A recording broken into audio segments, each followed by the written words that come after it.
عليكم ورحمة الله وبركاته. إن الحمد لله نحمده ونستعينه ونستغفره ونعوذ بالله من شرور أنفسنا وسيئات أعمالنا من يهده الله فلا مضل له ومن يضلل فلا هادي له وأشهد أن لا إله إلا الله وحده لا شريك له وأشهد أن محمدا عبده ورسوله أما بعد. கண்ணியத்திற்குரிய பெரியோர்களே, சகோதரர்களே, அல்லாஹுடைய பேரருளால் ராபிதாவினுடைய அம்பாறை மாவட்ட தர்பியா நிகழ்ச்சியிலே நாம் எல்லோரும் கலந்தவர்களாக இருந்து கொண்டிருக்கின்றோம். அல்லாஹு தஆலா இந்த நிகழ்ச்சியின் ஊடாக நம்முடைய இல்மை அதிகரிக்கச் செய்கின்ற அதே நேரத்தில் நம்முடைய ஈமானையும் தக்வாவையும் அல்லாஹு தஆலா அதிகரிக்கச் செய்ய வேண்டும் என்று அவனிடத்திலே பிரார்த்தித்துக் கொள்கின்றேன். மக்ரிப் தொழுகையிலிருந்து பல முக்கியமான நினைவூட்டல்கள் நமக்கு வழங்கப்பட்டிருக்கின்ற நிலையில் இஸ்லாத்தின் பார்வையில் நிஃபாக் என்றால் என்ன என்பதை பற்றி என்னுடைய இந்த உரையிலே சில முக்கியமான குறிப்புகளை தெளிவுபடுத்தலாம் நினைக்கின்றேன். அன்புள்ள சகோதரர்களே, நிஃபாக் என்ற சொல்லை விட முனாஃபிக் என்ற சொல் நம்மிடத்திலே அதிகமாக பயன்படுத்தப்படக்கூடிய ஒரு சொல்லாக இருக்கிறது. முனாஃபிக் என்றால் ஒருவரை குறிக்கும், நயவஞ்சகன் என்ற கருத்தை கொடுக்கும். நிஃபாக் என்பது அதனுடைய பெயர் சொல், அதாவது நயவஞ்சகம் என்பதற்குத்தான் அரபியிலே நிஃபாக் என்று சொல்வார்கள். இந்த நிஃபாக்கை பொறுத்தவரையில் அகீதாவுடைய உலமாக்கள் இஸ்லாத்தை தகர்த்தெறியக்கூடிய விஷயங்களை பட்டியலிடுகிற போது ஷிர்க், குஃபுர், நிஃபாக் என்று குறிப்பிடுவார்கள்.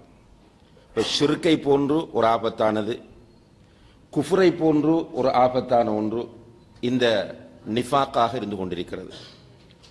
உண்மையிலேயே அல்லாஹு தஆலா அல் குர்ஆனிலே சொல்லும் போது, யா அய்யுஹல்லதீன ஆமனு தகுல்லாஹ ஹக்க துகாத்திஹ் வலா தமூதுன்ன இல்லா வ அன்தும் முஸ்லிமூன், ஈமான் கொண்டவர்களே, அல்லாஹ்வை தக்வா செய்ய வேண்டிய சரியான முறையில் தக்வா செய்து கொள்ளுங்கள், நீங்கள் முஸ்லிம்களாக அன்றி மரணிக்க வேண்டாம். முஸ்லிம்களாக மரணியுங்கள் என்று சொல்லாமல் அல்லாஹு தஆலா முஸ்லிம்களாகவே அன்றி நீங்கள் மரணிக்க வேண்டாம் என்று சொல்லுவது முஸ்லிமாக மரணிக்க வேண்டும் என்பதை வலியுறுத்தக்கூடிய ஒரு போக்காக இருக்கிறது. இப்போ நாம் மௌத்தாகும் போது முஸ்லிமாக மௌத்தாக வேண்டும். இந்த லட்சியத்தோடு தான் உலகத்தில் நாம் வாழ வேண்டும். இஸ்லாத்தை விட்டு நம்மை வெளியேற்றக்கூடிய குஃப்ருடைய விஷயத்தில் எச்சரிக்கையாக இருப்பது போன்று, ஷிர்க்குடைய விஷயத்தில் எச்சரிக்கையாக இருப்பது போன்று, நிஃபாக்குடைய விஷயத்திலும் நாம் மிக கவனமாக இருக்க வேண்டும் என்பதை நமக்கு உணர்த்துவதற்காக வேண்டித்தான் இந்த தலைப்பு இங்கே தேர்வு செய்யப்பட்டிருக்கிறது. சஹாபா பெருமக்களை பொறுத்தவரையில் அதிகமாக இவர்கள் நிஃபாக்குக்கு அஞ்சினார்கள். ஏனென்றால் மௌத்தாகும் போது முஸ்லிமாக மௌத்தாக வேண்டும். எனவே என்னிடம் நிஃபாக் வந்துவிடக் கூடாது என்கிற பயம் சஹாபாக்களிடத்தில் மிக அதிகமாக இருந்திருக்கிறது. இவர்களில் மிக உயர்ந்த நிலையில் இருந்த சஹாபாக்களும் நிஃபாக்கை அஞ்சினார்கள். கண்ணியத்திற்குரிய சகோதரர்களே, நபிகள் நாயகம் ஸல்லல்லாஹு அலைஹி வஸல்லம் அவர்களுக்கு அடுத்ததாக இந்த உம்மத்தில் சிறந்தவர் யார்? யாரு? அபூபக்கர் சித்திக் ரலியல்லாஹு அன்ஹு. அபூபக்கர் சித்திக் ரலியல்லாஹு அன்ஹு நிஃபாக்குக்கு அஞ்சினார்கள். ஹம்தலா ரலியல்லாஹு அன்ஹு அவர்கள் சொல்லுகிறார்கள், அதாவது அபூபக்கர் ரலியல்லாஹு அன்ஹு அவர்கள் ஒரு நாள் வருகிறார்கள், ஹம்தலா நிற்கிறார். அபூபக்கர் ரலியல்லாஹு அன்ஹு அவர்கள் வந்து சலாம் சொல்லிவிட்டு கைஃப அன்த யா ஹம்தலா என்று கேட்கிறார்கள். ஹம்தலாவே, எப்படி இருக்கிறீர்கள்? பொதுவாக மனிதர்கள் சந்திக்கும் போது பேசக்கூடிய பேச்சு. ஹம்தலா ரலியல்லாஹு அன்ஹு அவர்கள் சொன்னார்கள், நாஃபக ஹம்தலா, ஹம்தலா முனாஃபிக்காகி விட்டார் என்று சொன்னார்கள். அபூபக்கர் ரலியல்லாஹு அன்ஹு அவர்கள் கேட்பது ஹம்தலாவிடம் நீங்கள் எப்படி இருக்கிறீர்கள் என்று கேட்கிறார்கள், சுகம் கேட்கிறார். அதற்கு ஹம்தலா சொல்லுகிறார், நாஃபக ஹம்தலா, ஹந்தலா முனாஃபிக்காகி விட்டார் என்று சொல்லும் போது அபூபக்கர் ரலியல்லாஹு அன்ஹு அவர்கள் சொன்னார்கள், சுப்ஹானல்லாஹ், என்ன சொல்லுகிறாய் ஹந்தலா என்று கேட்டபோது ஹந்தலா சொல்லுகிறார், அபூபக்கரே, நபி ஸல்லல்லாஹு அலைஹி வஸல்லம் அவர்களுடைய மஜ்லிஸில் இருக்கும்போது அவர்கள் சுவர்க்கம் நரகத்தை பற்றி பேசுகிற நேரத்தில் அப்படியே சுவர்க்கத்தையும் நரகத்தையும் நேரடியாக பார்ப்பது போன்று நாம் உணர்கிறோம்.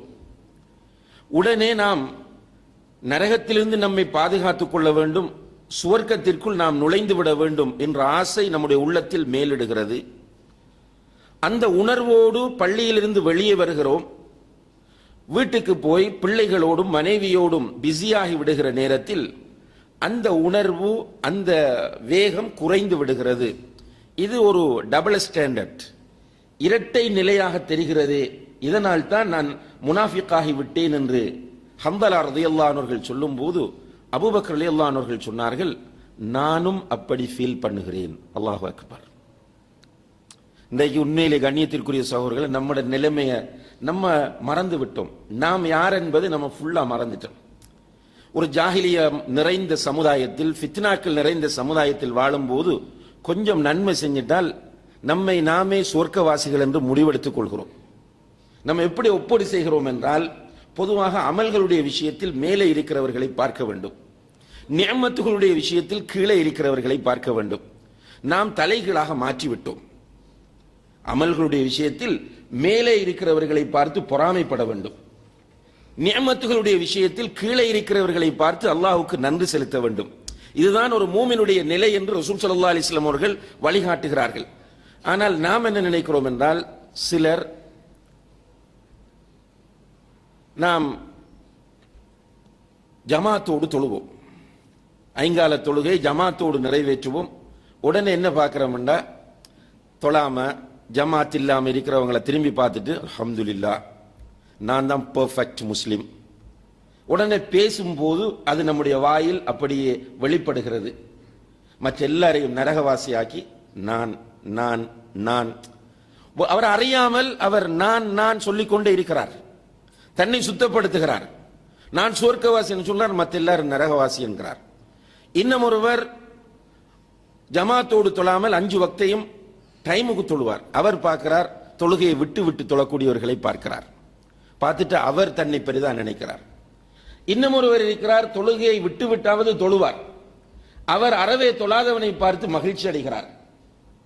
உண்மையிலேயே அமல்களை வைத்து, ரசூல் ஸல்லல்லாஹு அலைஹி வஸல்லம் அவர்களோடு இருந்த செய்த தியாகங்களை வைத்து மகிழ்ச்சி அடைவதாக இருந்தால் அதற்கு மிக தகுதியானவர் அபூபக்கர் சித்திக் ரலியல்லாஹு அன்ஹு அவர்கள்தான். அந்த அபூபக்கர் என்ன சொல்கிறார், ஹந்தலாவே, நீ ஃபீல் பண்ணுவது போன்று, நீ உணர்வது போன்று நானும் உணர்கிறேன். வா, ரசூல் ஸல்லல்லாஹு அலைஹி வஸல்லம் அவர்களிடம் போவோம். 2 பேரும் போய் அல்லாஹ்வுடைய தூதரிடத்தில் முறையிடுகிறார்கள். ரசூல் ஸல்லல்லாஹு அலைஹி வஸல்லம் அவர்கள் சரியான வழிகாட்டலை கொடுக்கிறார்கள். இங்கே நாம் பார்க்க வேண்டிய முக்கியமான விஷயம் என்ன, இந்த உம்மத்தில் நபிகள் நாயகம் ஸல்லல்லாஹு அலைஹி வஸல்லம் அவர்களுக்கு அடுத்த நிலையில் இருந்த அபூபக்கர் சித்திக் ரலியல்லாஹு அன்ஹு அவர்கள் தன்னுடைய விஷயத்தில் நிஃபாக்கை அஞ்சினார்கள். அடுத்தவர் யாரு? இந்த உம்மத்தில் அபூபக்கர் ரலியல்லாஹு அன்ஹு அவர்களுக்கு அடுத்ததாக சிறந்தவர் உமர் இப்னுல் கத்தாப் ரலியல்லாஹு அன்ஹு. அவருடைய சிறப்புகள் ஏராளம் இருக்கின்றன. ரசூல் ஸல்லல்லாஹு அலைஹி வஸல்லம் அவர்கள் இஹ்லாஸின் உச்சகட்டத்தில் வைத்து அவரை பேசுவார்கள். உமர் ஒரு வழியால் சென்றால் அந்த பக்கம் ஷைத்தான் வர மாட்டான் என்று சொல்வார்கள்.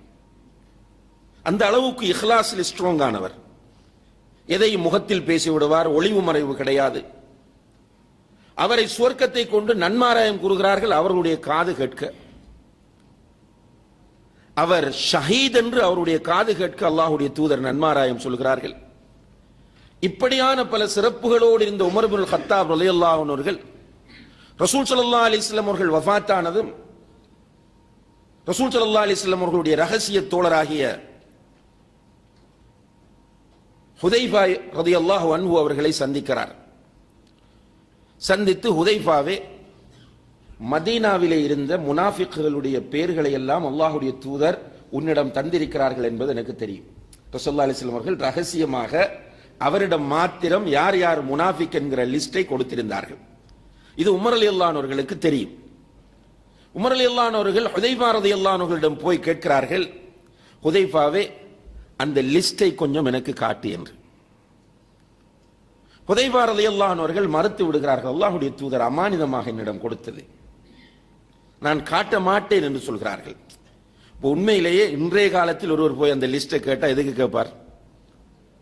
ஒன்று யார் என்பதை அடையாளம் கண்டு மக்களுக்கு எச்சரிக்கை செய்வதற்காக, அல்லது அந்த லிஸ்ட் எடுத்து ஃபேஸ்புக்ல போடுறதுக்காக. அதுல அவருக்கு ஒரு சந்தோஷம், இவருக்கு முனாஃபிக், அவருக்கு அந்த லிஸ்ட், இந்த பேரை கொடுத்து அதுல பெரிய மகிழ்ச்சி. கொஞ்சம் பேர் கூத்தாடுறாங்க, லைக் கொடுக்கிற. அப்படி ஒரு ஆளுக்கு ஒரு ஃபத்வா கொடுத்துட்டால் இன்றைக்கு லைக் கொடுக்கிற வீதம் கூட. அதை டிஃபெண்ட் பண்ணாமல் இப்படி ஒரு முஸ்லிமை நீங்கள் சொல்லலாமா என்று கேட்பதை விட்டுவிட்டு அவர் வழிகேடு, அவர் இஸ்லாத்தை விட்டு வெளியேறிவிட்டார் என்று சொல்லும் போது அதற்கு கொடுக்கப்படுகிற லைக்குகளை நீங்க பார்த்தா நிறைய வரும். இன்றைக்கு அதுதான் நிலைமை. ஆனால் உமர் ரலியல்லாஹு அன்ஹு அவர்கள் கேட்ட நோக்கம் என்ன தெரியுமா? ஹுதைஃபா ரலியல்லாஹு அன்ஹு அவர்கள் ஒட்டுமொத்தமாக தர மாட்டேன் என்று மறுத்த போது அவர்கள் சொன்னார்கள், ஹுதைஃபாவே, எனக்கு லிஸ்டை நீ கொடுக்க வேண்டாம், ஆனால் அந்த லிஸ்டில் என்னுடைய பேர் இருக்கிறதா என்று பார்த்து சொல்லுகிறார்கள். அல்லாஹு அக்பர். நம்ம எங்க இருக்கிறோம் சகோதரர்களே? கொஞ்சம் உட்கார்ந்து நம்ம முஹாசபா பண்ண வேண்டும். இப்படியான சஹாபாக்களோடு நம்மை நாம் ஒப்பிட்டு பார்க்க வேண்டும். நம்மை அறியாமல் ஷைத்தான் நம்மிடத்தில் குரூரை ஏற்படுத்துவான். கொஞ்சம் இபாதத் செய்யும் போது, கொஞ்சம் சதகா செய்யும் போது, கொஞ்சம் ஹராமில் இருந்து ஒதுங்கி இருக்கும் போது ஷைத்தான் நம்மிடத்தில் குரூர் என்ற ஒரு மமதையை, அகங்காரத்தை ஏற்படுத்துவான். அந்த நேரத்தில் உட்கார்ந்து முஹாசபா செய்து ரியலைஸ் பண்ணிக்கொள்ள வேண்டும். இல்லை இல்லை, என்னை ஷைத்தான் தப்பா கைட் பண்ணுகிறான் என்று புரிந்து ஒதுங்க நம்ம முயற்சி செய்ய வேண்டும். இங்கே எதை பார்க்கிறோம்? உமர் ரலியல்லாஹு அன்ஹு அவர்கள் கேட்கிறார்கள், ஹுதைஃபாவே, அந்த லிஸ்டில் என்னுடைய பேர் இருக்கிறதா? ஹுதைஃபா ரலியல்லாஹு அன்ஹு அவர்கள் சொன்னார்கள், உமரே, உங்களுடைய பேர் அந்த லிஸ்டில் இல்லை. இதற்கு பிறகு யாருக்கும் இந்த தஸ்கியா கூட நான் செய்ய மாட்டேன். இதுக்கு பிறகு வேற யார் வந்தாலும் இந்த தஸ்கியா கூட நான் செய்ய மாட்டேன். அந்த தஸ்கியா என்றால் என்ன? அந்த லிஸ்டில் நீங்க இருக்கிறீங்களா இல்லையா என்ற விவரம் கூட நான் சொல்ல மாட்டேன் என்று உமர் ரலியல்லாஹு அன்ஹு அவர்கள் ஹுதைஃபா ரலியல்லாஹு அன்ஹு அவர்கள் சொல்லுகிறார்கள். இப்னு அபி முலைகா ரஹிமஹுல்லாஹ் என்பவர் ஒரு மிக மூத்த தாபிஈ. மூத்த தாபியினால் நிறைய சஹாபாக்களை சந்தித்தவர். புகாரியிலே இமாம் புகாரி ரஹ்மத்துல்லாஹி அவர்கள் பதிவு செய்திருக்கிறார்கள். இந்த இப்னு அபி முலைகா ரஹிமஹுல்லாஹ் அவர்கள் சொல்லுகிறார்கள், அத்ரத்து 30 மின் அஸ்ஹாபின் நபி ஸல்லல்லாஹு அலைஹி வஸல்லம். நபி ஸல்லல்லாஹு அலைஹி வஸல்லம் அவர்களுடைய தோழர்களில் 30 பேரை நான் சந்தித்திருக்கிறேன். குல்லுஹும் கானு யகாஃபூன நிஃபாக். அல்லாஹு அக்பர். அவர்கள் எல்லோரும் தங்களுடைய விஷயத்தில் நிஃபாக்கை அஞ்சக்கூடியவர்களாக இருந்தார்கள். இமாம் இப்னு ஹஜர் ரஹ்மத்துல்லாஹ், அதே போன்று இமாம் நவவி ரஹ்மத்துல்லாஹ் போன்றவர்கள் இப்னு அபி முலைகா ரஹ்மத்துல்லாஹ் அவர்கள் சந்தித்த அந்த சஹாபாக்களுடைய பெயர்களை சொல்லும் போது அதுல பிரதானமான சஹாபாக்கள் அவர் சந்தித்தவர்கள் ஆயிஷா ரலியல்லாஹு அன்ஹா, அஸ்மா பின்த் அபீ பக்கர் ரலியல்லாஹு அன்ஹா, உம்மு சலமா ரலியல்லாஹு அன்ஹா, அபூ ஹுரைரா ரலியல்லாஹு அன்ஹு, இப்னு உமர் ரலியல்லாஹு அன்ஹு, இப்னு அப்பாஸ் ரலியல்லாஹு அன்ஹுமா, இப்னு மஸ்ஊத் ரலியல்லாஹு அன்ஹு போன்ற சஹாபாக்களை எல்லாம் இவர் சந்தித்திருக்கிறார். இவர்கள் எல்லோரும் தங்களிடத்தில் நயவஞ்சகம், நிஃபாக் இருக்குமா என்று அஞ்சக்கூடியவர்களாக இருந்தார்கள். இந்த செய்தி நம்மளை உசுப்போணும். உண்மையிலே இந்த விஷயம் இந்த இடத்துல கிளியர் ஆயிட்டோம் சகோதரர்களே, நம்மளை விட நல்லவங்க யாரும் இருக்க மாட்டாங்க. நம்மட பிரச்சனை எங்கேதான் இருக்கிறது? நான் கொஞ்சம் படிக்கலாம், கொஞ்சம் விவாதத்தில் ஆர்வம் காட்டலாம், நாம் மற்றவங்க எல்லாரையும் முடிவெடுத்து விடக்கூடாது. இன்றைக்கு நம்முடைய நிலைமை அதுதான். நான் அடிக்கடி சொல்லக்கூடிய ஒரு செய்தி என்னன்னு கேட்டால், கொஞ்சம் ஆர்வம் காட்டுகிற சகோதரர்கள் வந்து உட்கார்ந்து நம்மளோட பேசும்போது அவங்கள பத்தி ஒன்றுமே பேச மாட்டாங்க. பயானுக்கு போறோம், கிளாஸுக்கு போறோம், வந்து பயானுக்கு கூப்பிடுறாங்க, கூப்பிடும் போதெல்லாம் அவர் இவர் அவர் இவர் என்றுதான் சொல்லுகிறார்களே தவிர நான் என்று யாரும் சொல்லவில்லை. மௌலவி, என்னிடம் தொழுகையில் ஈடுபாடு இல்லாமல் இருக்கிறது, சுன்னத்தான தொழுகைகளை நிறைவேற்ற முடியாமல் இருக்கிறேன், தஹஜ்ஜத் தொழுகையில் ஆர்வம் இல்லாமல் இருக்கிறேன், திக்ர் இல்லாமல் இருக்கிறேன், என்னால் குர்ஆன் ஓத முடியவில்லை, நான் நிறைய பாவங்களை ரகசியமாக செய்கிறேன், நான் வட்டியோடு தொடர்பாக இருக்கிறேன், நான் மனைவிக்கு துரோகம் செய்கிறேன் அல்லது கொடுமைப்படுத்துகிறேன், நான் பிள்ளைகளுக்குரிய ஹக்கை நிறைவேற்றுவதில்லை, வியாபாரத்தில் நான் பிழை செய்கிறேன், தவறு செய்கிறேன், அண்டை வீட்டாரோடு நான் பிழையாக நடக்கிறேன், என்னுடைய ஈமான் அதிகரிக்க, என்னுடைய தக்வா கூடுவதற்கு, நான் இந்த ஹராம்களிலிருந்து விடுபடுவதற்கு, கடமையான வணக்கங்களை நான் சரியாக நிறைவேற்றுவதற்கு, நஃபிலான சுன்னத்தான வணக்கங்களை நான் எடுத்து நடப்பதற்கு எனக்கு ஏதாவது உபதேசம் செய்யுங்கள் என்று பேசுகிறவர்கள் இல்லை. ஒன்று ரெண்டு பேர் வருவாங்க. பொதுவாக அரபில் ஒரு விதி இருக்கிறது, அந்நாதிரு கல் மஅதூம், அரிது என்பது இல்லை என்பதை போன்றது என்று சொல்வார்கள். வந்து உட்கார்ந்து என்ன சொல்ல, பாருங்க தொழுகையில் ஒழுங்கு இல்லை, சஃப்ல ஒழுங்கா இருக்கிறாங்கல்ல, அங்கால அப்படி இருக்கிறாங்க, இங்கால இப்படி இருக்கிறாங்க. நம்முடைய முழு பேர் பிரச்சனையும் அவரும் இவரும் தான், நாம் அல்ல. நம்மை நாம் பரிசுத்தப்படுத்திக் கொண்டிருக்கிறோம் யூதர்களைப் போல.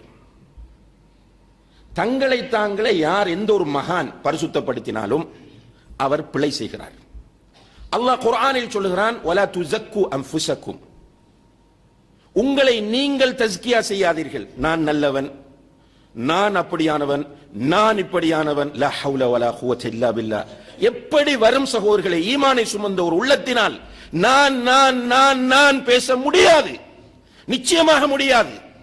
ஆனால் இன்றைக்கு நம்முடைய நிலைமை எல்லாம் நான் நல்லம், நான் பெர்ஃபெக்ட், நான் கரெக்ட், நான் ஜெனுவின், மற்றவன் எல்லாம் மோசம். அல்லாஹ் சொல்லுகிறான், லா துஸக்கு அன்ஃபுஸக்கும், உங்களை நீங்கள் பரிசுத்தப்படுத்த வேண்டாம்.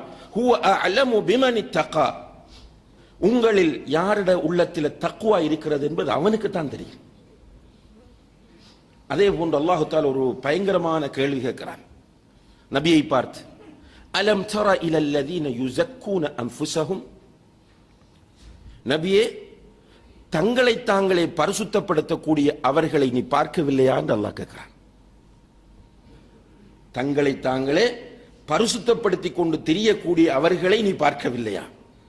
யார் அவங்க? அல்லாஹ் அங்க குர்ஆன்ல கேட்கிற கூட்டம் யார் தெரியுமா? தங்களை தாங்களே பரிசுத்தப்படுத்திக் கொண்டு திரிந்த கூட்டம் யூதர்கள். அல்லாஹ் பாதுகாக்க வேண்டும். அவங்க தான் சொன்னாங்க, நஹ்னு அப்னாஉல்லாஹ், நாங்கள் அல்லாஹ்வுடைய பிள்ளைகள், வ அஹிப்பாஉ, அல்லாஹ்வுடைய நேசர்கள் என்று தங்களை அவர்கள் பரிசுத்தப்படுத்தினார்கள். அல்லாஹ் தஆலா அதை எச்சரிக்கை செய்கிறான். சஹாபா பெருமக்கள் தங்களிடத்தில் நிஃபாக் இருக்குமோ என்று அஞ்சக்கூடியவர்களாக இருந்தார்கள். கண்ணியத்திற்குரிய சகோதரர்களே, நிஃபாக் என்றால் என்ன என்று கேட்டால், பொதுவாக உள்ளொன்று வைத்துக் கொண்டு புறம் ஒன்று காட்டுவதுதான் நிஃபாக். உள்ளுக்குள்ள ஒன்றிருக்கும், வெளியில வேறு.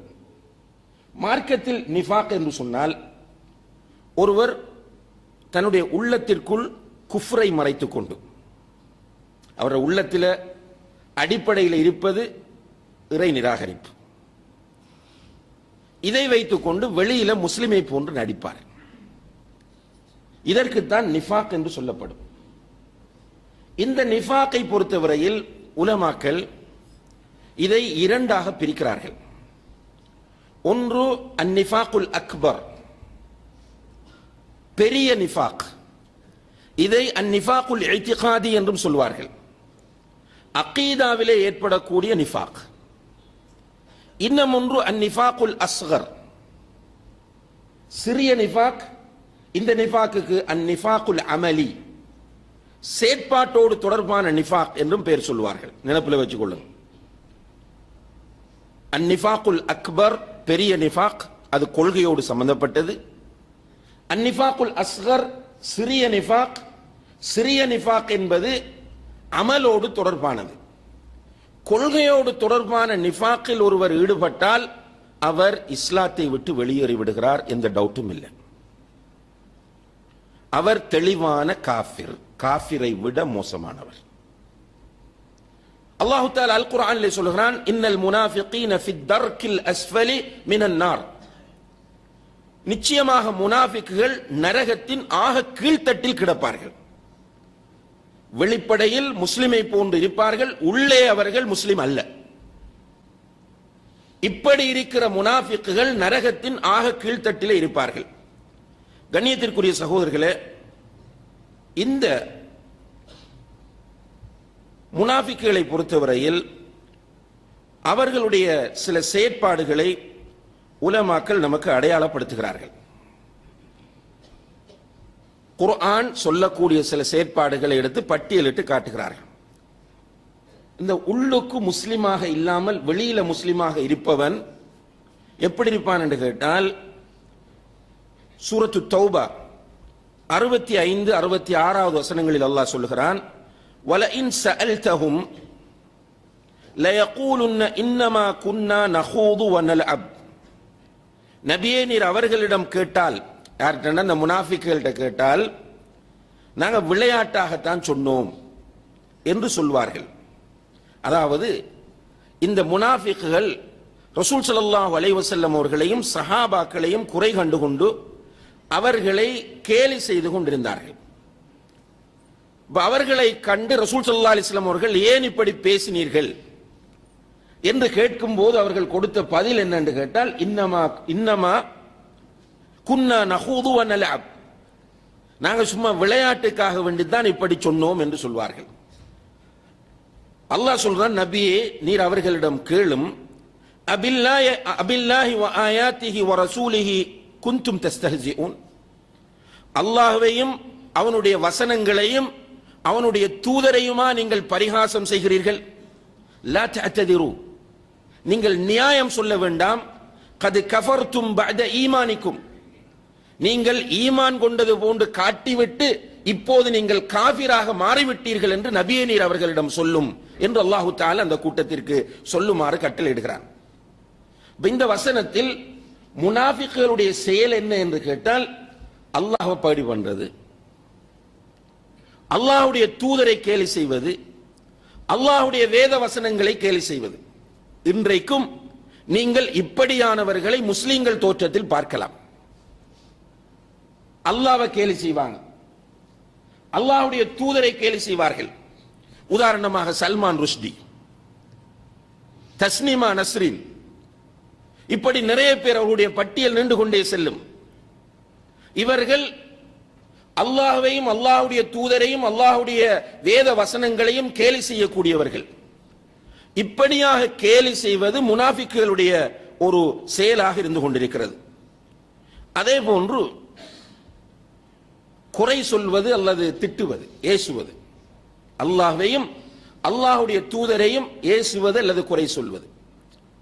ரசூல் ஸல்லல்லாஹு அலைஹி வஸல்லம் அவர்களுடைய காலத்தில் அவர்கள் சதகாக்களை பங்கிடும் போது அன்றிருந்த முனாஃபிக்குகள் அதில் குறை சொல்லுவாங்க. ரசூலுல்லாஹி அலைஹி வஸல்லம் அவர்கள் இதிலே நீதியாக நடக்கவில்லை. ரசூல் ஸல்லல்லாஹு அலைஹி வஸல்லம் தான் இந்த உலகத்தில் மிகப்பெரிய நீதிவான். அவர்களை மிஞ்சிய ஒரு நீதிவானை இந்த உலகத்தில் யாருமே காட்ட முடியாது. துல்ஹுவைஸிரா என்பவர் ரசூல் ஸல்லல்லாஹு அலைஹி வஸல்லம் அவர்களை பார்த்து, இஅ்தில் யா முஹம்மத், முஹம்மதே நீதியாக நடந்து கொள்ளுங்கள் என்று சொன்னபோது அல்லாஹ்வுடைய தூதர் அவனை பார்த்து கேட்டார்கள், இல்லம் அஅதில் அன ஃபமன் யஅதில், நான் இந்த உலகத்தில் நான் நீதியாக நடக்கவில்லை என்றால் வேறு யார்தான் இந்த உலகத்தில் நீதியாக நடப்பார்கள் என்று கேட்டார்கள். இப்படி இருந்தும் கூட ரசூல் ஸல்லல்லாஹு அலைஹி வஸல்லம் அவர்களுடைய காலத்தில், நன்றாக புரிந்து கொள்ளுங்கள், தஅவாவில் ஈடுபடுகிற நம் எல்லோருக்கும் மிக ஆறுதலான ஒரு இடம் இது. நேரடியாக வஹி வருகிறது, முஅ்ஜிஸாத்துகளை நிகழ்த்தி காட்டுகிறார்கள். அந்த தூதர் ஸல்லல்லாஹு அலைஹி வஸல்லம் அவர்கள் சதகாக்களை சேர்க்கிறார்கள், சேர்த்த சதகாக்களை விநியோகிக்கிறார்கள். எடுத்துக்கொண்டு போகும்போது வழியில் நின்றிருந்த முனாஃபிக்குகள் என்ன சொல்கிறார்கள் தெரியுமா? முஹம்மத் நீதியாக, ரசூல் ஸல்லல்லாஹு அலைஹி வஸல்லம் அவர்கள் நீதியாக நடக்கவில்லை. அல்லாஹ் இதை சூரத்து தௌபா 58வது வசனத்தில் அடையாளப்படுத்துகிறான். வமின்ஹும் மன் யல்மிஸுக ஃபி ஸதகாத், அவர்களில் சதகாவுடைய விஷயத்தில் உன்னை குறை சொல்லக்கூடியவர்கள் இருக்கிறார்கள். ரசூல் ஸல்லல்லாஹு அலைஹி வஸல்லம் அவர்களையே குறை சொன்னார்கள் என்றால், கண்ணியத்திற்குரிய சகோதரர்களே, முனாஃபிக்குகள் அல்லாஹ்வுடைய தூதரையே குறை சொன்னார்கள் என்றால் நாம் எம்மாத்திரம்? பள்ளிவாசல் நிர்வாகிகளாக, தஅவா சென்டர் நிர்வாகிகளாக, தாயிகளாக இருக்கிற நாம் எம்மாத்திரம்? நபி ஸல்லல்லாஹு அலைஹி வஸல்லம் அவர்களுக்கு முன்னால் உள்ள நபிமார்களுடைய வரலாறுகளை அல்லாஹு தஆலா நபி ஸல்லல்லாஹு அலைஹி வஸல்லம் அவர்களுக்கு சொல்வதற்கு நிறைய காரணங்களை உலமாக்கள் குறிப்பிடுவார்கள். அதிலே ஒன்று அல்லாஹ்வுடைய தூதருக்கு ஆறுதல். ஏற்கனவே வந்த நபிமார்களுடைய வரலாறுகளை அல்லாஹு தஆலா நபி ஸல்லல்லாஹு அலைஹி வஸல்லம் அவர்களுக்கு சொல்லுகிறான். அப்படி சொல்லும் போது ஏன் அல்லாஹ் இந்த வரலாறுகளை அவர்களுக்கு சொல்லுகிறான் என்பதற்கான நியாயங்களை உலமாக்கள் கூறும்போது ஒரு நியாயம் சொல்கிறார்கள். அந்த வரலாற்றை படிக்கும் போது அல்லாஹ்வுடைய தூதருக்கு ஆறுதலாக இருக்கும். இந்த செய்தியை படிக்கும் போது நமக்கு ஆறுதலாக இருக்கும். நிச்சயமாக தாவா பணியில் ஈடுபடுகிற யாருமே விமர்சனங்களில் இருந்து வெளியேற முடியாது. நன்றாக புரிந்து கொள்ளுங்கள். விமர்சனம் வந்து கொண்டே இருக்கும். அதில் குறிப்பாக முனாஃபிக்குகள் நிச்சயமாக விமர்சிப்பார்கள். அல்லாஹ்வுடைய தூதரையே அவர்கள் சதகாவுடைய விஷயத்தில் குறை காணுகிறார்கள். அப்ப கேட்டுக்கிற சஹாபாக்கள் அல்லாஹ்வுடைய தூதரை உயிரை விட மேலாக நேசித்தவர்கள். உடனே ஒரு சஹாபி சொன்னார், ரசூல் ஸல்லல்லாஹு அலைஹி வஸல்லம் அவர்கள் நீதியாக நடக்கவில்லை என்று நீ சொல்லுகிறாய், நான் இதை போய் அல்லாஹ்வுடைய தூதரிடத்தில் சொல்லுவேன். ஓடி போகிறார். அல்லாஹ்வுடைய தூதரிடத்தில் இந்த செய்தியை சொல்லுகிறார். யா ரசூலல்லாஹ், நீங்கள் நீதியாக பங்கு வைக்கவில்லை என்று ஒருவர் பேசுகிறார் என்று சொன்ன உடனே அல்லாஹ்வுடைய தூதரின் முகம் மாதுளம் பழம் போன்று சிவந்தது. அவ்வளவு கோபம் வந்துச்சு. மனிதர் அவர்களும் மிக உச்சகட்டமாக கோபம் வந்தது. ஆனால் அல்லாஹ் தக்வா உள்ளவர்களை பற்றி சொல்லும் போது வல் காதிமீனல் கைத, அவர்கள் கோபத்தை கடித்து விழுங்குவார்கள் என்று சொல்கிறார். உடனே அல்லாஹ்வுடைய தூதர் கோபம் வந்துச்சு, வெளிப்படுத்தல, அவனை பிடிச்சிட்டு வாங்க. யார் அவன்? அவனை சிறையில் அடைங்கள் அல்லது அவனுக்கு எதிராக நடவடிக்கை எடுங்கள் என்று சஹாபாக்களை தூண்டல்ல, சும்மா சொல்லியிருந்தா போதும். ரசூலுல்லாஹி அலைஹி வஸல்லம் ஒரு வார்த்தை சொல்லியிருந்தா போதும், இழுத்துட்டு வந்து போட்டு மிதிச்சிருப்பாங்க. ரசூலுல்லாஹி அலைஹி வஸல்லம் அவர்கள் உடனே சொன்னார்கள், லகத் ஊதிய மூசா அக்ஸர மின் ذلك فصبر. மூசா அலைஹிஸ்ஸலாம் அவர்கள் இதைவிட கடுமையாக சோதிக்கப்பட்டார், ஆனால் அவர் பொறுமையாத்தான் இருந்தார் என்று அவனோட முகம் அப்படியே பழைய படிக்கு மாறி வந்துச்சு. ரியலைஸ் பண்ணி கொண்டாங்க, கோபத்தை மென்று விழுங்கினார்கள். என்ன பார்க்கிறோம் என்றால், முனாஃபிக்குகள் அல்லாஹ்வுடைய தூதரை திட்டுவார்கள், குறை சொல்லுவார்கள். ஒரு பக்கம் பரிகாசம் செய்வார்கள், இன்னும் ஒரு பக்கம் குறை சொல்லுவார்கள். அதே போன்று அல்லாஹு தஆலா குர்ஆனிலே அவர்களுடைய இன்னும் ஒரு பண்பை சொல்லும் போது, وَإِذَا قِيلَ لَهُمْ تَعَالَوْا إِلَى مَا أَنزَلَ اللَّهُ وَإِلَى الرَّسُولِ, அல்லாஹ் இறக்கியதன் பாலும் அல்லாஹ்வுடைய தூதரின் பாலும் நீங்கள் வாருங்கள் என்று அழைத்தால், رَأَيْتَ الْمُنَافِقِينَ يَصُدُّونَ عَنْكَ صُدُودًا, முனாஃபிக்குகள் அதற்கு தடை போடுவார்கள். அல்லாஹு அக்பர். அல்லாஹ் இறக்கி வைத்த வஹீன் பாலும், அதாவது குர்ஆனின் பக்கமும் ஹதீஸின் பக்கமும் நீங்கள் வாருங்கள் என்று அழைப்பு விடுக்கப்பட்டால், முனாஃபிக்குகளுடைய செயல் என்ன தெரியுமா? போகாம தடுப்பாங்க. அங்க போகாதீங்க, அவங்கள்ட்ட படிக்காதீங்க, அவங்களே கேட்காதீங்க என்று தடுப்பார்கள். இது முனாஃபிக்குகளுடைய ஒரு செயல் என்று சூரத்து நிசா 61வது வசனத்தில் அல்லாஹு தஆலா சொல்கிறான். அதே போன்று இந்த முனாஃபிக்குகள் முஸ்லிம்களுக்கு எதிராக முஸ்லிம்களை காட்டி கொடுக்கிற விஷயத்தில் தீவிரமாக இருப்பார்கள். அல்லாஹ் பாதுகாக்கும். நான் இந்த சமகாலத்தோடு ஒப்பிடாமல் இதை கொண்டு செல்கிறேன். என்ற நம்ம இல்ம் போதாம இருக்கிறதால டாக்டர் கணமுறை யாருக்கும் ஃபத்வா கொடுத்துருவோம் என்பதனால சமகாலத்தில் நான் சொல்லக்கூடிய விஷயங்கள்லாம் நடந்துட்டு இருக்கு. இந்த குர்ஆன் வசனங்களை நீங்கள் கேட்கும் போது நீங்கள் சமுதாயத்தில் போய் பார்த்தால் சிலரை அந்தந்த கேட்டகரியில் பார்க்கலாம். அல்லாஹ்வுடைய தூதரை குறை சொல்றது, சுன்னாவை குறை சொல்றது, இந்த காலத்துக்கு அது பொருத்தம் இல்லை என்று சொல்றது, சுன்னாவை கேவலப்படுத்துறது, இதெல்லாம் முனாஃபிக்குகளுடைய செயல் என்று அல்லாஹ் குர்ஆனில் சொல்லுகிறான். அதே போன்று சூரத்துல் மாஇதா 51, 52 ஆகிய வசனங்களில் அல்லாஹ் சொல்லுகிறான், யா அய்யுஹல்லதீன ஆமனு, ஈமான் கொண்டவர்களே, லா தத்தகிதுல் யஹூத வன் நஸாரா அவுலியா, யூதர்களையும் கிறிஸ்தவர்களையும் உங்களுடைய பாதுகாவலர்களாக நேசர்களாக நீங்கள் ஆக்கிக் கொள்ள வேண்டாம். உங்களை பாதுகாக்கிறார்களாக நீங்கள் நேசிக்கக்கூடிய கூட்டமாக யூதர்களையும் கிறிஸ்தவர்களையும் நீங்கள் ஆக்க வேண்டாம். பஅதுஹும் அவுலியா பஅத், அவர்கள் சிலருக்கு தோழர்கள். யூதர்களும் கிறிஸ்தவர்களும் அவங்களுக்குள்ள கோஆபரேஷன் இருக்கு. அதனால நீங்க பார்க்கலாம், நிறைய சிலுவை யுத்தங்கள் இந்த உலகத்தில் நடைபெற்றிருக்கிறது. சிலுவை யுத்தம் செய்யறது யாரு? கிறிஸ்தவர்கள். சிலுவை யுத்த வரலாற்றை படிக்கணும் கண்டிப்பா. அது ஒரு கசப்பான வரலாறு முஸ்லிம் உம்மத்திற்கு. முஸ்லிம் உம்மத்தை கருவறுப்பதற்காக வேண்டி பிரான்ஸ், ஜெர்மன், இத்தாலி, பிரித்தானியா போன்ற நாடுகள் எல்லாம் ஒன்று சேர்ந்து மேற்கொண்ட மிக முக்கியமான படையெடுப்புகள் தான் இந்த சிலுவை யுத்தங்கள். இதை பற்றி, அதாவது சிலுவை யுத்தங்களை பொறுத்தவரையில் கிறிஸ்தவர்கள் அதை செய்கிறார்கள், கிறிஸ்தவர்களுக்கும் யூதர்களுக்கும் ஒத்துக்காது என்பது வெளிப்படை. ஆனால் ஒரு ஆய்வாளர் குறிப்பிடுகிறார், முஸ்லிம் அல்லாத ஆய்வாளர், உலகத்தில் நடந்த அத்தனை சிலுவை யுத்தங்களின் பின்னணியிலும் யூதர்கள் இருந்திருக்கிறார்கள். உலகத்தில் நடந்த அத்தனை சிலுவை யுத்தங்களின் பின்னணியிலும் யூதர்கள் இருந்திருக்கிறார்கள். அல்லாஹ் சொல்கிறான், பஅதுஹும் அவுலியாஉ பஅத். யூதர்களும் கிறிஸ்தவர்களும் அவங்களுக்குள்ள கோஆபரேஷன் இருக்கு. வமன் யதவல்லஹும் மின்கும், இது முக்கியமான பாயிண்ட். உங்களில் யாராவது அவர்களை உங்களுடைய நேசர்களாக பாதுகாவர்களாக ஆக்கி கொண்டால், யார? யூதர்களையும் கிறிஸ்தவர்களையும் உங்களில் யாராவது, முஸ்லிம்களில் யாராவது நேசர்களாக பாதுகாவலர்களாக ஆக்கி கொண்டால், ஃபஇன்னஹு மின்ஹும், நிச்சயமாக அவர் அவர்களை சார்ந்தவராவார். அப்ப அந்த முஸ்லிம் யூதனா கிறிஸ்தவனா மாறிவிடுவார். இன்னல்லாஹ லா யஹ்தில் கௌம ஸாலிமீன், நிச்சயமாக அல்லாஹ் அநியாயக்கார கூட்டத்திற்கு நேர்வழி காட்ட மாட்டான். ஃபதரல்லதீன ஃபீ குலூபிஹிம் மரதுன், நபியே உள்ளங்களில் நோய்களை சுமந்திருக்கிறவர்களை நீ காண்பீர். யுசாரிஊன ஃபீஹிம், இந்த யூதர்களோடும் கிறிஸ்தவர்களோடும் போய் சேர்ந்து முஸ்லிம்களை காட்டிக் கொடுக்கிற விஷயத்தில் விரைந்து செயற்படுவார்கள். அல்லாஹு அக்பர். முஸ்லிம்களை காட்டிக் கொடுக்கிற விஷயத்தில் விரைந்து செயற்படுவார்கள். அப்ப முஸ்லிம் உம்மத்தை பதவிகளுக்காக வேண்டி, பொருளாதாரத்திற்காக வேண்டி, இந்த உலகத்தில் கிடைக்கக்கூடிய சில லாபங்களுக்காக வேண்டி முஸ்லிம் அல்லாதவர்களிடம் காட்டிக் கொடுக்கிறவர்கள் முனாஃபிக்குகள். இது முனாஃபிக்குகளுடைய செயல் என்பதை அல்லாஹு தஆலா இங்கே பதிவு செய்கிறான். அதே போன்று அவர்களுடைய இன்னும் நிறைய செயல்களை அல்லாஹு தஆலா குர்ஆன்ல நிறைய இடங்கள்ல கூறுறான்.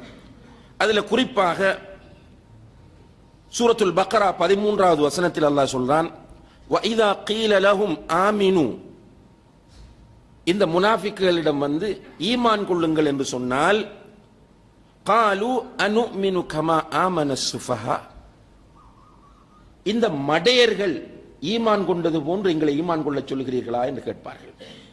அவன் மடையர்கள் என்று யாரை சொன்னது? சஹாபாக்கள். சஹாபாக்களை மடையர்கள், அறிவிலிகள் என்று பேசுவது முனாஃபிக்குகளுடைய போக்கு. அல்லாஹ் பாதுகாக்க வேண்டும். சஹாபாக்களை மடையர்கள், அறிவிலிகள் என்று சொல்வது முனாஃபிக்குகளுடைய நிலை.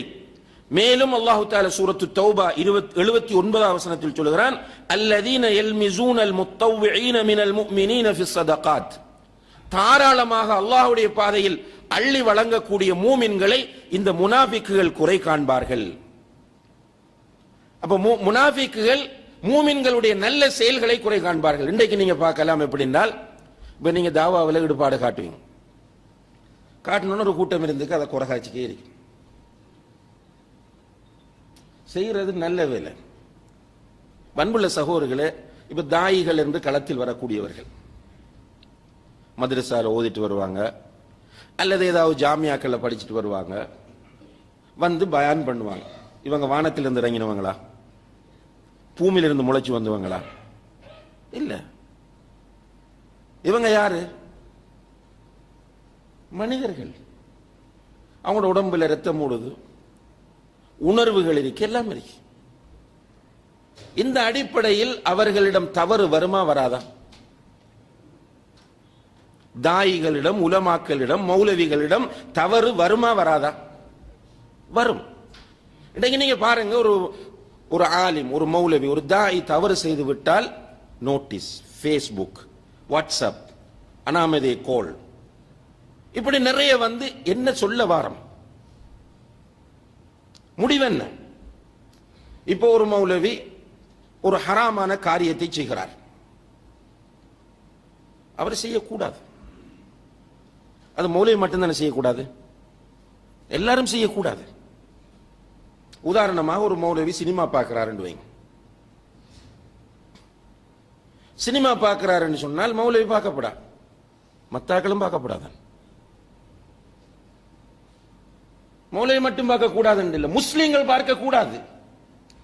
மௌலவி நன்மை ஏவுகிறவர், தீமையை தடுக்கிறவர், அந்த களத்தில் நேரடியா நிற்பவர். எனவே அவர் என்ன செய்ய வேண்டும்? மேக்சிமம் பேணுதலாக இருக்க வேண்டும் என்று அல்லாஹ் சொல்றான். நீங்கள் லிம தகூலூன மா லா தஃஅலூன், செய்யாததை ஏன் சொல்லுகிறீர்கள்? கபுர மக்தன் இன்தல்லாஹி அன் தகூலு மா லா தஃஅலூன், நீங்கள் செய்யாததை மற்றவர்களுக்கு சொல்வது பெரும்பாவம் என்று சொல்றான். எனவே பெரும்பாவம், பெரும்பாவம் என்பதற்காக வேண்டி சொல்லாம இருக்கலாமா? நான் சிகரெட் குடிக்கிறேன் உதாரணமா, பயான் பண்ணக்குள்ள சிகரெட் குடிக்கிற ஹராம் என்பதை நான் சொல்லாம இருக்கலாமா? சொல்லித்தான் ஆகணும். ஏனென்றால் அல்லாஹு தஆலா இன்னும் ஒரு இடத்தில் சொல்கிறான், லுஇன அல்லதீன கஃபரு மின் பனி இஸ்ராயீல் அலா லிசானி தாவூத வ ஈஸா இப்னு மரியம். பனு இஸ்ரவேலர்களில் நிராகரித்தவர்கள் தாவூத் அலைஹிஸ்ஸலாம் அவர்களாலும் ஈசா அலைஹிஸ்ஸலாம் அவர்களாலும் சபிக்கப்பட்டார்கள். ஏனென்று கேட்டால், கானு லா யதனாஹவுன அன் முன்கரின் ஃபஅலு, அவங்க செய்யற ஒரு பாவத்தை தடுக்க மாட்டாங்க. இப்ப அவங்க பனு இஸ்ரவேலர்கள் ஏதாவது பாவம் செஞ்சா மத்தாக்களுக்கு இது பாவம் என்று சொல்ல மாட்டாங்க.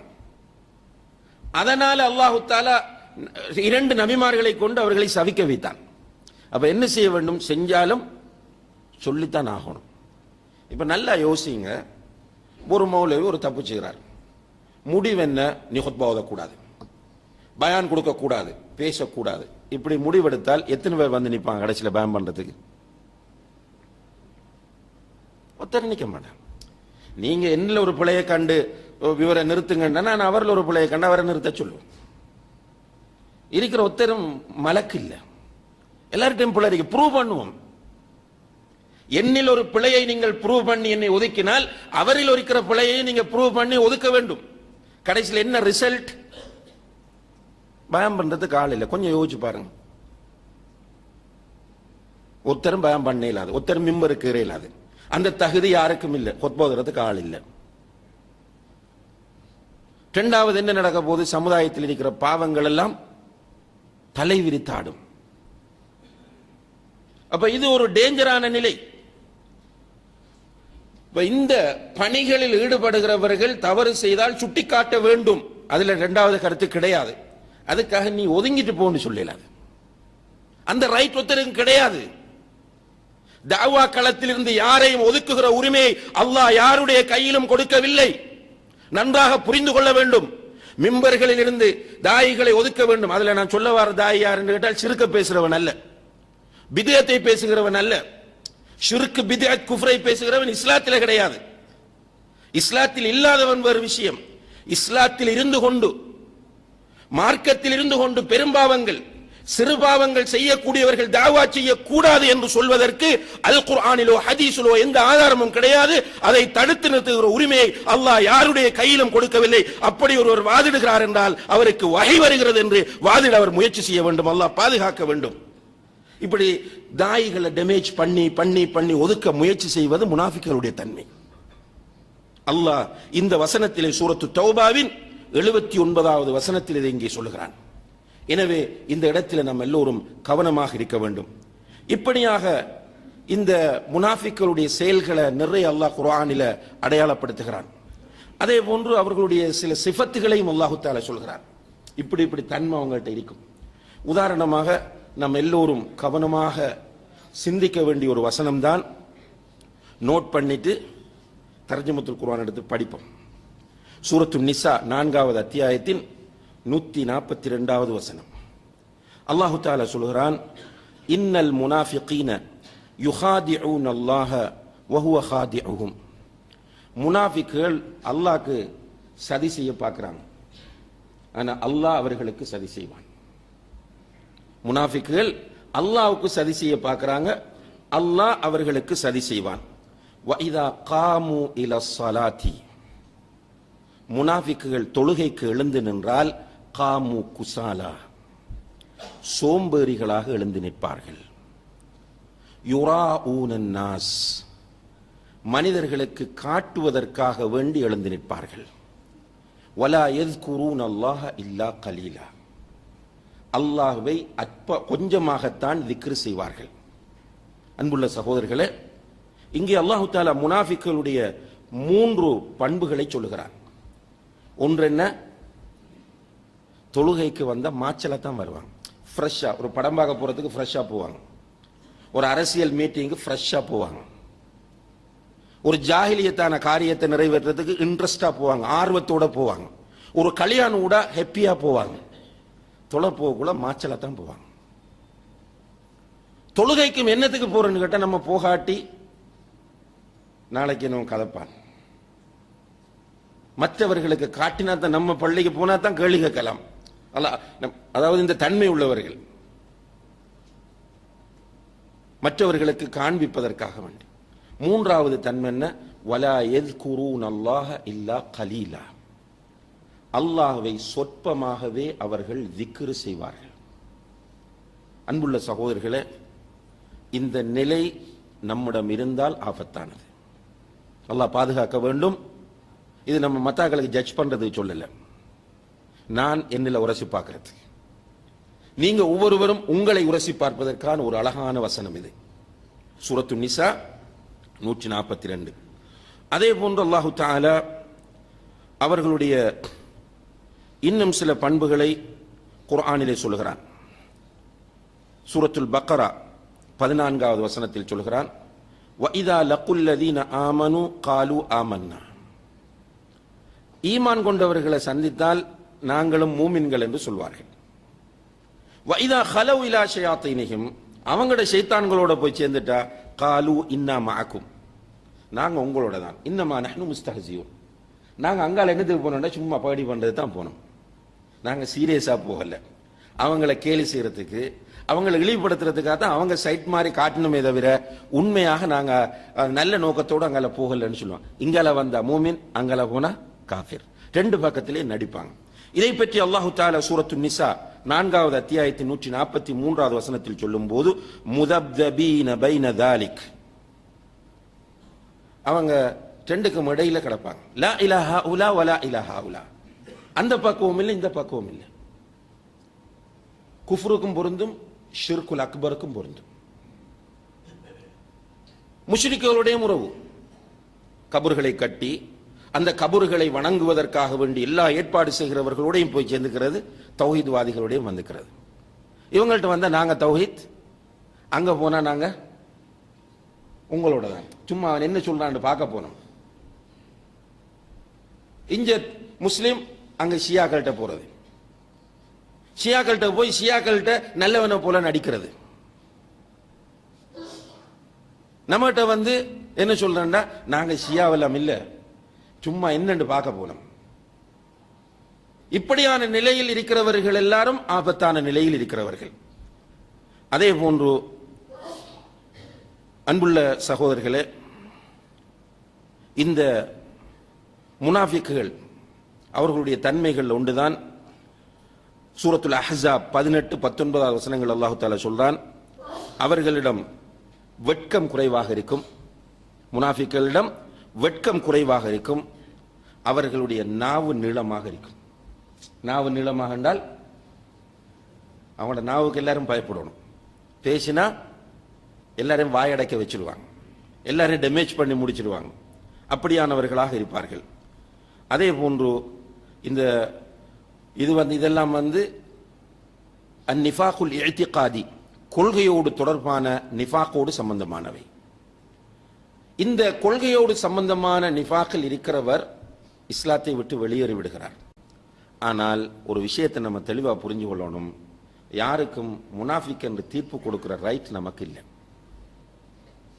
ரசூலுல்லாஹி அலைஹி வஸல்லம் அவங்களுக்கு தெரிஞ்ச முனாஃபிக்குகள் லிஸ்ட்டை தான் கொடுத்துட்டு போனாங்களே தவிர சஹாபாக்களுக்கு இவரெல்லாம் முனாஃபிக்குன்னு தீர்ப்பு வழங்கல. நம்ம அந்த விஷயத்தில் மிக ஜாக்கிரதையாக இருந்து கொள்ள வேண்டும். இது அவர் உள்ளத்தோடு சம்பந்தப்பட்ட விஷயம், அல்லாஹ்க்குத்தான் தெரியும். இதை நம்ம எதுக்கு படிக்கிறோம்டா, நம்ம அதிலிருந்து பாதுகாப்பு பெறுவதற்கு, ஒருவருக்கு தீர்ப்பு கொடுப்பதற்கு அல்ல. இவர் முனாஃபிக் என்று சீல் குத்தி அவரை ஒதுக்கி வைப்பதற்கு அல்ல. கண்ணியத்திற்குரிய சகோதரர்களே, ரசூலுல்லாஹி அலைஹி வஸல்லம் காலத்தில் இருந்த மிகப்பெரிய லீடிங் முனாஃபிக் யாருன்னு சொல்லுங்க. யாரு பேர்?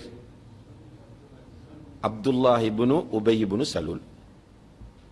இப்னு உபை இப்னு சலூல்னு சொல்லுவாங்க. அப்துல்லாஹ் இப்னு உபை இப்னு சலூல் இவன் தான் லீடிங் முனாஃபிக், எல்லாருக்கும் தெரியும். நிறைய ஃபித்னா பண்ணினவன்.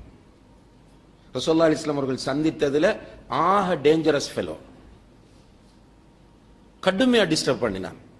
கடைசியா ஆயிஷா நாயகி விபச்சாரி என்று ஊருக்குள்ள பரப்பினான், அவன் மாட்டல.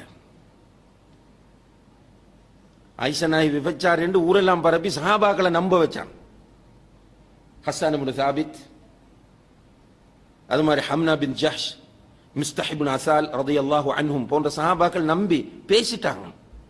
அவங்களுக்கு ரசூலுல்லாஹி அலைஹி வஸல்லம் ஹத் நிறைவேற்றினாங்க. ஆனா இவன் மாட்டல. அப்படியான ஒரு டேஞ்சரான முனாஃபிக் தான் அப்துல்லாஹ் இப்னு உபை இப்னு சலூல். தபுக் யுத்தத்துக்கு போகும்போது, உஹத் யுத்தத்துக்கு போகும்போது நிறைய பேர் அப்படி திருப்பி கூட்டிட்டு வந்தவன், வழியில வச்சு திருப்பி வந்தவன். ஆனா ரசூல் ஸல்லல்லாஹு அலைஹி வஸல்லம் அவர்கள் கடைசியில் அவன் மௌத்தான நேரம் மகன் வந்து சொன்னாங்க, யா ரசூலுல்லாஹ் உங்களோட துணியால கஃன் இடணும். ரசூலுல்லாஹி அலைஹி வஸல்லம் துணியோட கொடுத்துட்டாங்க. நீங்க தொழுவிக்கணும் என்று சொன்னாங்க. ரசூலுல்லாஹி அலைஹி வஸல்லம் தொழுவிக்கிறதுக்கு முன்னுக்கு பெய்த்தாங்க. என்ன, நான் இதை ஏன் உங்களுக்கு வலியுறுத்தி சொல்றேன், நல்ல நிதானமா இதை உள்வாங்கிக் கொள்ளுங்க. ஒரு ஆளை தூக்கி எறிகிறது சிம்பிளான விஷயம் அல்ல. இன்றைக்கு இந்த தாவா களத்தில் ஒரு ஃபேஷன், இப்போ கொஞ்சம் பேருக்கு ஒரு நோய், ஆக்களை கட் பண்றது. ரசூலுல்லாஹி அலைஹி வஸல்லம் அவர்கள் கடைசி வரைக்கும் போறாங்க. தொழுவிக்கிறதுக்கு முன்னுக்கு போகும்போது உமர் ரலியல்லாஹு அன்ஹு கோபப்படுறாங்க. யா ரசூலுல்லாஹ் இவனுக்கா தொழுவிக்க போறீங்க? அல்லாஹ்விடம் இருந்து வஹி வராவிட்டா தொழுவிச்சிருப்பாங்க. வஹி வந்து தடுத்ததால தான் திரும்பி வந்தாங்க. உயிரோடு அவன் இருக்கும் வரைக்கும் ரசூலுல்லாஹி அலைஹி வஸல்லம் அவர்கள் அவனை ஒதுக்கல. முக்கியமான சந்தர்ப்பங்கள் எல்லாம் மஷூரா கேட்டாங்க. உஹது யுத்தத்திற்கு நம்ம மதீனாக்குள்ள இருந்து சண்டை பிடிக்கிறதா வெளியே போறதா என்ற ஒரு மஷூரா நடக்குது. உஹதுக்கு போறதா அல்லது மதீனாக்குள்ள இருந்தே சண்டை பிடிக்கிறான். அப்ப அந்த டைம்ல பார்த்தா அப்துல்லாஹ் இப்னு உபை இப்னு சலூல் அந்த மஜ்லிஸ்ல இல்ல. ரசூலுல்லாஹ் என்ன செஞ்சாங்க தெரியுமா? சஹாபாக்களை அனுப்பி அப்துல்லாஹ் இப்னு உபை இப்னு சலூலை சந்தித்து அவரை கருத்து என்னன்னு கேட்டுட்டு வாங்க. அப்ப மிக கவனமா இருக்கணும். என்ன, நான் இதை ஏன் இவ்வளவு தெளிவாக பேசுறேன்னு கேட்டால், அல்ஹம்துலில்லாஹ் தாவாவில் ஆர்வம் உள்ளவர்கள் தான் இந்த இடத்தில் நம்ம ஒன்று சேர்ந்திருக்கிறோம். பள்ளிவாசல் நிர்வாகிகள், தாவா சென்டர் நிர்வாகிகள் நம்ம ஒன்று சேர்ந்திருக்கிறோம். யாருடைய கதையும் கேட்டு குர்ஆன் சுன்னாவில் இருக்கிற உலமாக்களை தூக்கி எறியாதீங்க. அப்படி தூக்கி எறிஞ்சா ஒத்தரும் தப்பே இல்லாது. ஒவ்வொரு ஆளுக்கும் ஒவ்வொரு பிரச்சனை இருக்கத்தான் செய்யணும். ஆரம்பத்தில் சொன்ன மாதிரி மலக்கு கிடையாது, அவரும் மனிதர் தான், பலவீனங்களுக்கு மத்தியில் படைக்கப்பட்டவர் தான். ஆனா திருந்தோணும். அவரை திருத்துறதுக்கு முறை என்ன? அடி புட்டி பள்ளி தூக்கி இதா? ரசூலுல்லாஹி அலைஹி வஸல்லம் பள்ளிக்குள்ள வந்து சிறுநீர் கழிச்சவரை எப்படி திருத்தினாங்க? தாவாவுக்கு சுன்னா இருக்கு, தொழுகைக்கு மட்டும் சுன்னா அல்ல. தாவாவில் சுன்னா. பள்ளிக்குள்ள வந்து ஒரு பெண்ணாம்பரி ஆள், மஸ்ஜித் நபவியை சூழ நிறைய கிரவுண்ட் இருக்கிறது, அந்த கிரவுண்டுக்குள்ள சிறுநீர் கழித்திருக்கலாம். பர்பஸ்லி வேண்டும் என்று பள்ளிவாசலுக்குள் வந்து சிறுநீர் கழிக்கிறார். எல்லாரும் பார்த்துக்கிறதுக்குள்ள பள்ளியின் ஒரு மூலையில் சிறுநீர் கழிக்கும் போது சஹாபாக்களுடைய அந்த உள்ளத்தில் கொடுக்கப்பட்டிருந்த மஸ்ஜிதின் புனிதத்துவம் அவங்களுக்கு கோபம் வந்துச்சு. சஹாபாக்கள் அடிக்க போறாங்க. ரசூலுல்லாஹ் சொன்னாங்க உட்காருங்க, அவர் சிறுநீர் கழித்து முடியட்டும்னு சொன்னாங்க. கடைசியில ரசூலுல்லாஹி அலைஹி வஸல்லம் அவர்கள் சிறுநீர் கழிச்சு முடிஞ்ச உடனே அவர் பார்த்துக்கிட்டு போதே சஹாபாக்களை கூப்பிட்டு ஒரு வாளியில தண்ணி கொண்டு வந்து இவர் சிறுநீர் கழிச்ச இடத்துல ஊத்துங்கன்னாங்க. அது ஒரு பக்கம் நடக்குது. அப்புறம் அவரை கூப்பிட்டாங்க, கொஞ்சம் வாங்கன்னு கூப்பிட்டு பக்கத்தில் உட்கார வச்சாங்க. உட்கார வச்சுட்டு சொன்னாங்க, யாஹி இது மஸ்ஜித், மஸ்ஜித் என்ற தொழுகைக்கும் குர்ஆன் ஓதுவதற்கும் அல்லாஹ்வை திக்ர் செய்வதற்கும் உரிய இடம். இந்த இடத்துல போய் சிறுநீர் கழிப்பது, இப்படி அசிங்கப்படுத்துவது பாவம். அவங்க கையாண்ட அந்த முறை அந்த மனுஷன் உள்ளத்தை அப்படியே டச் பண்ணிட்டு அப்படியே உருகிட்டார் அந்த மனுஷன். ரசூலுல்லாஹி அலைஹி வஸல்லம் பேசிய அந்த பாங்கு, அந்த ஸ்டைலை பார்த்து அப்படி உருகி என்ன செஞ்சார் தெரியுமா? உடனே ரெண்டு கையையும் தூக்கி சொன்னார், அல்லாஹும்ம அர்ஹம்னி வ முஹம்மதா வலா தர்ஹம் மஅனா அஹதா. யா அல்லாஹ், முஹம்மதுக்கும் எனக்கு மட்டும் அன்பு காட்டு, எங்களோட சேர்ந்து வேற யாருக்கும் நீ அன்பு காட்டி விடாதே. அப்போ ரசூலுல்லாஹ் கோவப்படல. துஆ கேட்கக்குள்ள எப்படி கேட்கிறார்? ஏன்னா அவங்க அடிக்க எழுப்பினது அவருக்கு தெரியும். அதான கேட்கிறார், அல்லாஹும்ம அர்ஹம்னி வ முஹம்மதா வலா தர்ஹம் மஅனா அஹதா. எனக்கு முஹம்மதுக்கு மட்டும் அன்பு காட்டு, வேற யாருக்கும் அன்பு காட்டினாதன். ரசூலுல்லாஹி அலைஹி சொன்னாங்க, லிம துஹஜ்ஜிர் அவ் லிம ஹஜ்ஜர்த அன் வாசி'. அல்லாஹ்வுடைய விசாலமான அன்பை, அவனுடைய கருணை ஏன் நம்ம ரெண்டு பேருக்கு மட்டும் சுருக்குறாய்? இதான் சகோதரர்களை தவறு செய்யக்கூடியவனோடு நடக்கக்கூடிய முறை. அவன் திருந்தோணும். அவனை ஒதுக்கி டேமேஜ் பண்ணி கேவலப்படுத்தினது பிறகு அவன் களத்துக்கு வந்த என்ன சொல்லுவான்? மனுஷன் நாசமாக்கி அவன் அப்படி இப்படி எல்லாம் டேமேஜ் பண்ணி நீங்க அனுப்பி போட்டு திரும்ப மெம்பருக்கு ஏத்தினா என்ன சொல்லுவான்? மனிதனுக்கு ஒரு இயல்பு இருக்கு, இவன் சொல்லியா நான் கேட்கணும் என்று கேட்பான். அப்ப அந்த சகோதரன் அந்த தாயை கூப்பிடுங்க, என்னென்ன தவறு உங்கள்ட்ட இருக்குன்னு சொல்லுங்க, திருந்தறதுக்குரிய வழியை பாருங்க. இதை விட்டுட்டு டேமேஜ் பண்ணி அல்லாஹ் பாதுகாக்க வேண்டும். இந்த நிலையிலிருந்து நம்மை அல்லாஹு தஆலா காப்பாற்ற வேண்டும். இதுல மிக கவனமாக நம்ம கையாள வேண்டிய ஒரு இடம்தான் நான் ஆரம்பத்தில் உங்களுக்கு வலியுறுத்த வந்த விஷயம். இந்த டாபிக்கை நம்ம எடுத்த நோக்கம் அடுத்தவங்களுக்கு தீர்ப்பு கொடுக்கறதுக்கு இல்ல, நம்மை நாம் முஹாசபா செய்வதற்கு, நமக்கிட்ட இந்த நிஃபாக் வந்துடாம பாதுகாப்பதற்கு. நிஃபாக் அமலி என்று சொன்னால் அமலோடு சம்பந்தப்பட்ட நிஃபாக். அதை செய்யக்கூடிய ஒருவர் இஸ்லாத்தை விட்டு வெளியே போக மாட்டார், ஆனால் டேஞ்சர் அவருடைய நிலை. நிஃபாக் அமலிக்கு உலமாக்கள் நிறைய உதாரணங்களை சொல்லுவார்கள். அதுல பிரதானமாக ஒரு ஹதீஸ்,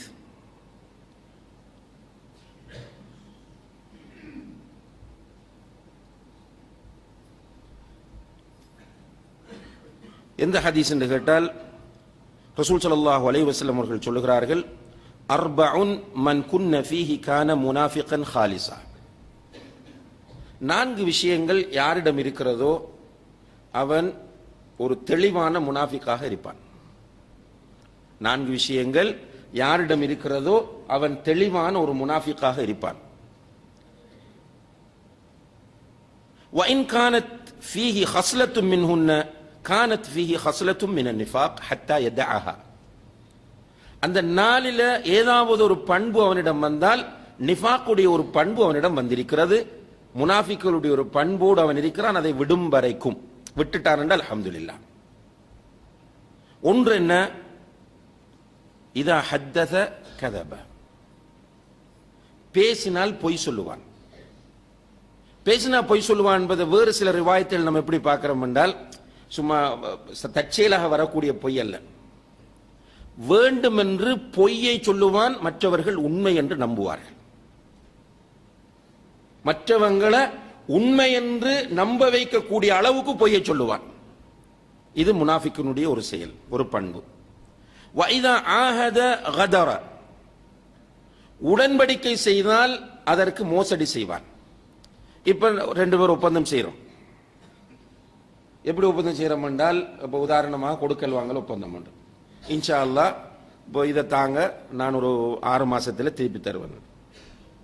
6 மாசத்துல திருப்பி கொடுக்க முடியல. இப்ப நம்ம அவசரப்பட்டு உணர்ச்சி வசப்பட்டு முனாஃபிக்னு சொல்லப்படாது. இது யார் என்று கேட்டால், அந்த முனாஃபிக்களுடைய பண்பு உள்ளவன் யார் என்று கேட்டால், அந்த ஒப்பந்தம் செய்யும் போதே வேண்ட பிளான் என்ன? கொடுக்கப்படா, அந்த டைமுக்கு நம்ம கொடுப்பதில்லை என்ற பிளானோடு தான் ஒப்பந்தம் செய்வான். இதுதான் அந்த தன்மை என்பதை அந்த ரிவாயத்துகளின் மூலம் நம்ம புரிய முடிகிறது.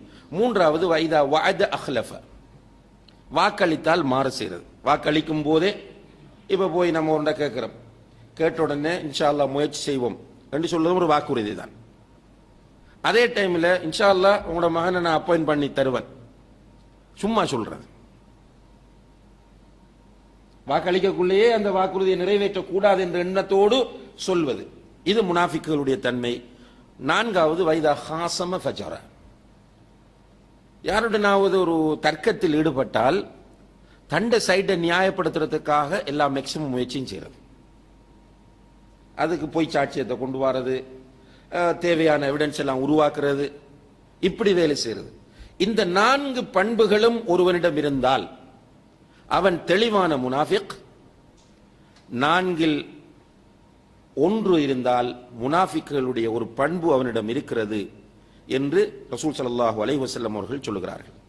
இன்னும் ஒரு பண்பு வஇதா துமின கான, வேறொரு ரிவாயத்தில், புகாரி முஸ்லிமில் வரக்கூடிய ரிவாயத்தில் வருது, அமானிதமாக ஒரு பொருளை அல்லது ஒரு பொறுப்பை ஒப்படைத்தால் மோசடி செய்வான்.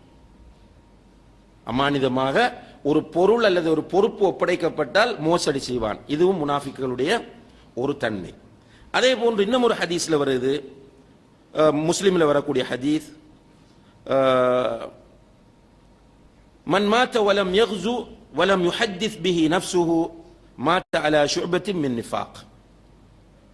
போராடாமல் அந்த ஜிஹாதை பற்றிய எண்ணமே உள்ளத்தில் இல்லாமல் ஒருவன் மௌத்தானால் அவன் நிஃபாக்கோடு மௌத்தாகிறான்.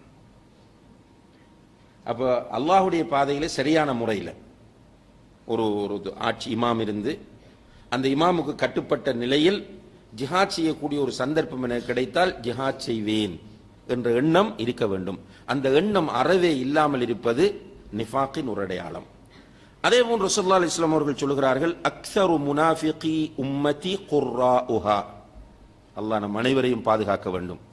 என்னுடைய சமுதாயத்தில் அதிகமான முனாஃபிக்குகள் யார் என்றால் முகஸ்துதி உள்ளவர்கள். முகஸ்துதி நிஃபாக் ஆகும். அப்ப இஹ்லாஸ் என்பது நிஃபாக்கில் இருந்து நம்மை பாதுகாக்கிற ஒரு அம்சமாகும். இங்கே குறிப்பிடப்பட்ட இவைகள் எல்லாம் நிஃபாக் அமலி என்ற சிறிய வகையான நிஃபாக்கை சேர்ந்தவை. இவை பெரும்பாவங்களாகும். இதை செய்யக்கூடிய ஒருவன் இஸ்லாத்தை விட்டு வெளியேறிவிட மாட்டான். எனவே நிஃபாக் இஅ்திகாதி, கொள்கை ரீதியான பெரிய நிஃபாக்கை ஒருவன் செய்யும் போது அவன் இஸ்லாத்தை விட்டு வெளியேறி விடுகிறான். சிறிய நிஃபாக் என்பது பெரும்பாவம், பெரிய நிஃபாக்குக்கு இட்டுச் செல்லக்கூடிய ஒன்று, மிக ஆபத்தானது. ஆனால் அதை செய்யக்கூடிய ஒருவன் இஸ்லாத்தை விட்டு வெளியேற மாட்டான். ஆக கண்ணியத்திற்குரிய சகோதரர்களே, நிஃபாக் என்ற இந்த தலைப்பு மிக முக்கியமான ஒரு தலைப்பு. இதிலிருந்து நம் அனைவரையும் நாம் பாதுகாத்துக் கொள்ள வேண்டும். ரசூல் ஸல்லல்லாஹு அலைஹி வஸல்லம் அவர்கள் சந்தித்த கூட்டங்களில் மிக டேஞ்சரானவர்கள் முனாஃபிக்குகள். அதனால் தான் அல்லாஹு தஆலா சூரத்துல் பக்ராவின் ஆரம்ப பகுதியிலே, ஃபர்ஸ்ட் பகுதி சூரத்துல் பக்ராவினுடைய முதல் பகுதியில் நீங்கள் எடுத்து பார்த்தால் மூமின்களை பற்றி 4 இடங்களில் பேசுகிறான், காஃபிர்களை பற்றி 2 இடங்களில் பேசுகிறான், முனாஃபிக்குகளை பற்றி 13 இடங்களில் பேசுகிறான். மூமின்களை பற்றி 4 இடத்திலேயும், முனாஃபிக்குகளை காஃபிர்களை பற்றி 2 இடங்களிலும், முனாஃபிக்குகளை பற்றி 13 இடங்களிலும் பேசுகிறான். ரசூல் ஸல்லல்லாஹு அலைஹி வஸல்லம் அவர்கள் சந்தித்த மிக டேஞ்சரான ஆபத்தான கூட்டம் முனாஃபிக்குகள். அவர்கள் மிக ஆபத்தானவர்கள். எனவே இந்த நிஃபாக்குடைய விஷயத்தில் நாம் எல்லோரும் எச்சரிக்கையாக இருக்க வேண்டும். சஹாபாக்கள், சலஃபு சாலிஹின்கள் நிஃபாக்குடைய விஷயத்தில் அல்லாஹ்வை அதிகமாக பயப்படக்கூடியவர்களாக இருந்தார்கள்.